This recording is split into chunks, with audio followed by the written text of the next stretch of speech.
वर्मा खानदान दिल्ली में रहता था और इनके समाज में भी अच्छी खासी इज्जत थी। नहीं, वर्मा जी के 2 बेटे ही थे।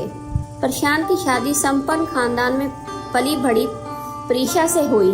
प्रीशा और प्रशांत की शादी के लिए वर्मा खानदान की बस एक ही शर्त थी कि इनकी बहू नौकरी करने घर से बाहर न जाए और बिना कोई परेशानी किए खुशी खुशी इनका घर संभाल ले।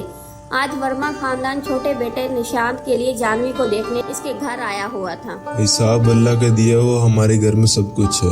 हमें जहेज में आपसे कुछ नहीं चाहिए। बस एक ही ख्वाहिश है कि बहू घर में रहकर घराने को इज्जत दे और अपने हाथों से घरदारी करे।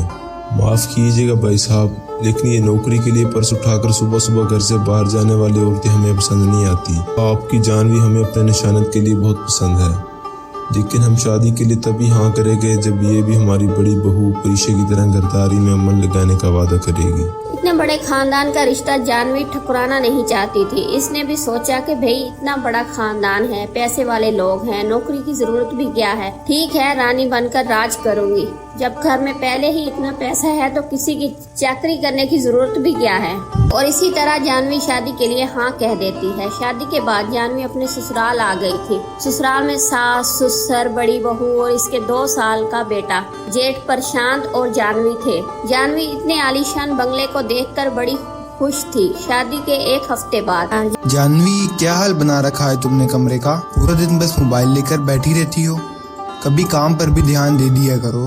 ये कैसी बातें कर रहे हो तुम मुझसे? अभी मेरी शादी को 1 ही हफ्ता तो हुआ है और तुम क्या चाहते हो कि मैं यहाँ पर घुस घुस कर पोछा लगाऊं? हाँ, तो अब 1 हफ्ता हो गया है ना।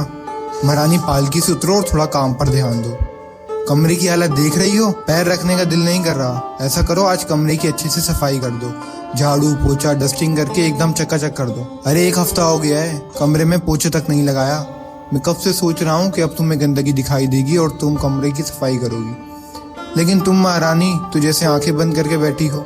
मोबाइल के अलावा तुम्हें कुछ सूझता ही नहीं है। और हाँ, ये जो पूरे कमरे में जगह जगह तुम्हारे कपड़े, चूड़ी और मेकअप का सामान फैला हुआ है ना, ये सब मुझे शाम तक साफ दिखना चाहिए। जानवी को तड़ी सी झाड़ लगाकर निशांत अपने ऑफिस के लिए निकल गया। बात तो सही है, 1 हफ्ते से ही मेरे घर की सफाई करने कोई आया ही नहीं। आया बड़ा मुझसे पोछा झाड़ू लगवाने वाला। अब जाकर भाभी से पूछती हूँ कि काम वाली कितने बजे आती है। जानवी प्रीशा के पास जाती है। भाभी, मेरा रूम बहुत गंदा हो गया है, काम वाली कितने बजे आती है?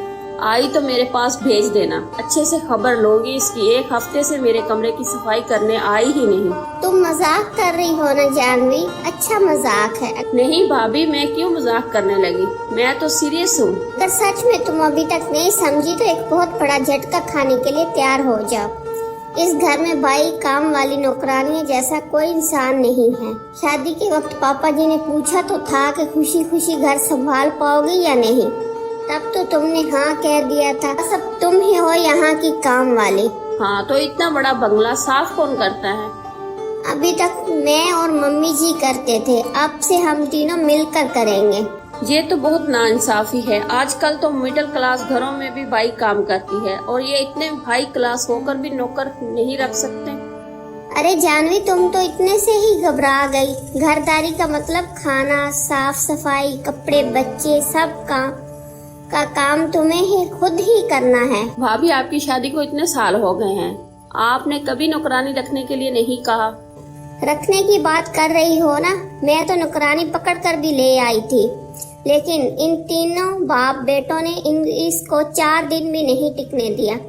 सिर्फ 1 बार नहीं, बेचारी मम्मी जी कई बार नौकर रख चुकी है, लेकिन हमारे घर में कोई बाई टिकती ही नहीं। और अगर मेड के हर काम में कमी निकाल कर इसे बातें सुनाओगे तो वो रहेगी क्या?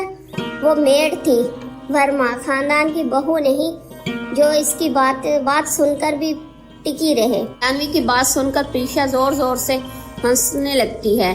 प्रीशा की बात सुनकर जानवी का तो सर ही चकरा गया था। इसने क्या क्या ख्वाब देखे थे और ये इसके साथ क्या हो गया था।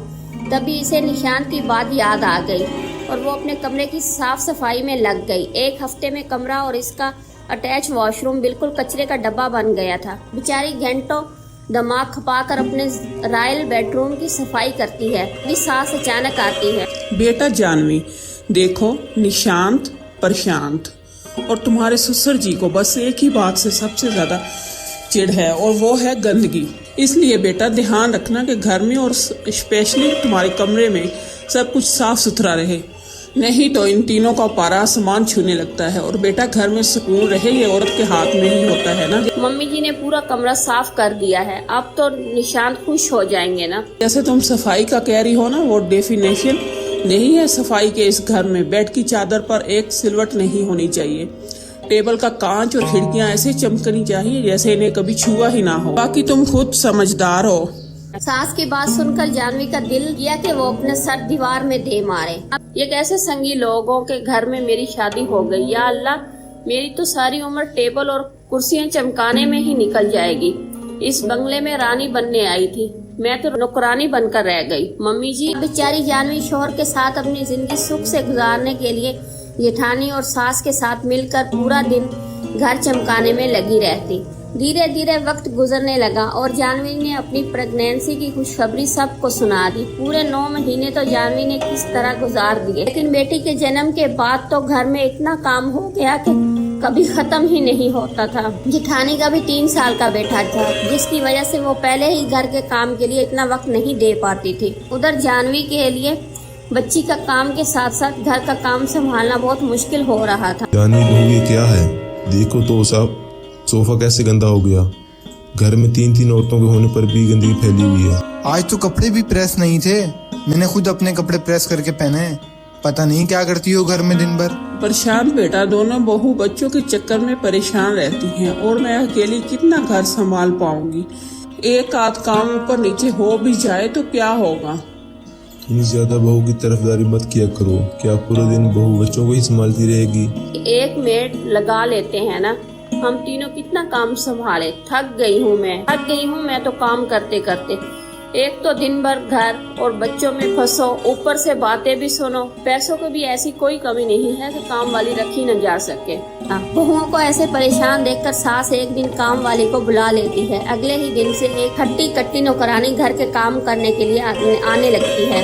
काम वाली हर काम बड़ा मन लगाकर करती है। झाड़ू, पोछा, बर्तन और खाना करने के बाद रूपा एक कोने में बैठकर चाय पी रही थी, तभी ससुर वहाँ आ जाता है। देखो, जैसी ये सास बहू है, काम वाली भी बिल्कुल वैसी ही ढूंढ कर लाई है। टेबल पर तो देखो कैसे पोछे के निशान दिखाई दे रहे हैं। ऐसी सफाई होती है क्या?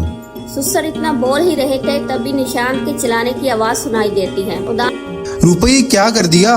ऐसे काम करोगी तुम? मेरी सफेद शर्ट को मशीन में डालकर धोने के लिए किसने कहा तुमसे? ड्राई क्लीन की शर्ट थी वो। अब इस शर्ट के पैसे तुम्हारी तनख्वाह से काट लूंगा, तो कैसा रहेगा? माफ कर दो साहब, मुझे पता नहीं था, आगे से ऐसा नहीं होगा।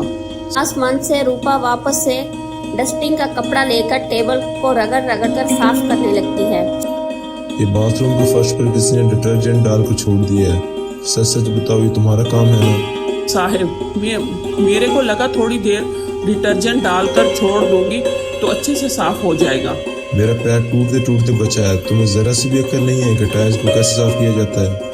मेरा हिसाब कर दो मैम साहब, मैं आपके यहाँ काम नहीं कर सकती। आपके लिए यहाँ के मर्दों को काम वाली नहीं चाहिए, जिन चाहिए जिन।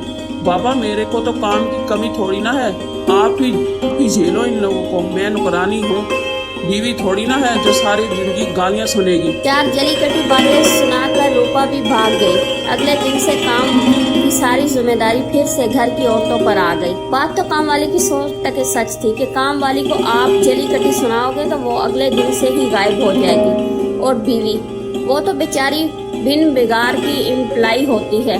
क्यों, सच कहा ना, अगले दिन से फिर तीनों सास बहू काम में जुट जाती हैं।